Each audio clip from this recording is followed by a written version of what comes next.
Free is our favorite word, like free refills. At Morgan & Morgan, our fee is free. You don't pay anything unless we win your case. Injured? Call Morgan & Morgan. ForThePeople.com. It's free! Talking now with Ron Slay, former Tennessee Volunteer great. What is it about the state of Kentucky that you despise so much? You know what, man? It's all of the blue. If it wasn't so much blue, if they put a hint of orange in there, not to be like Auburn or anything, but be themselves, but give us a little hint of orange, man. It'll be fine. You know, I don't know if horses like citrus or whatever it may be, but we ought to try it out. Get some vitamin C up there, and it'll be fine. Now, there is the feeling's mutual. I can't stand the orange as well. Understood. I'm curious, going back to your playing days, why the headband? Oh man, actually, it came into play 8th grade year. I wanted to do something to kind of stand out a little bit, and after so long, probably about 2 years, once I got to my sophomore year, I tried to stop wearing it, and sweat was running in my eyes. I guess I got used to it, so I had to keep going with it, man, and it became a trademark. Ooh, ranking the Tennessee basketball headband wearers, where do you put yourself up there with the Wayne Chisholms? Oh, I'm one. And one and 1A? Finish that. See, the problem is, and Wayne's my guy. Wayne wear his like a yarmulke or a halo or something like that, and that's not how you're supposed to wear the headband. You got to wear the headband correctly. You know, Tyler Smith and those guys had a good run with it. But me, man, I'm gonna be honest. Scotty Hobson put it on for a little while. Yeah. When you get to the essence of it, man, that's all me. I'm gonna be honest. You know, I'm gonna toot my own horn on that one. When you think about Kentucky, what's the first thing that comes to your mind? History, championships, foundation.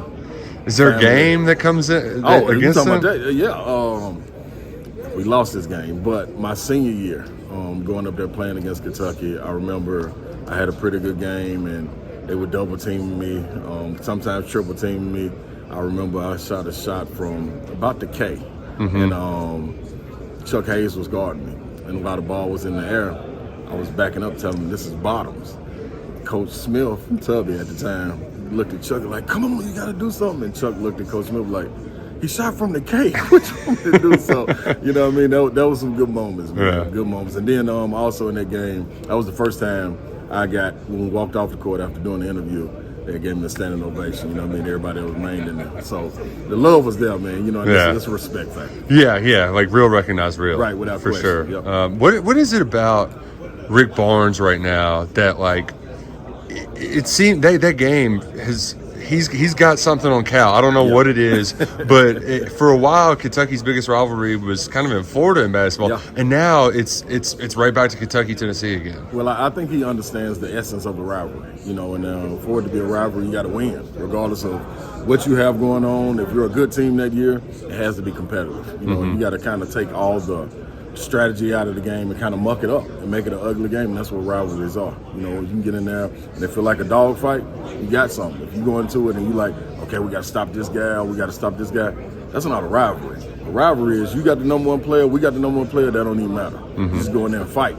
And that's what it is. You got guys going out there fighting, and it means something when you put their jerseys on for them. How many years is Folke going to play at Tennessee? I mean, he was one of your teammates, right? That's right, man. You know what I mean? And I think Folke, he takes that with pride. You know what I'm saying? Like, I remember him coming on this visit, and I was his chaperone. I took him around. He said he really liked it. I didn't think he was gonna stay around this long, but I guess we had to ask Commissioner Sankey, man, how many red shirts can you get or whatever it is. But one thing about him, man, he's a great ambassador to the University of Tennessee. And you talk about from nowhere to somewhere and then back down and back up again.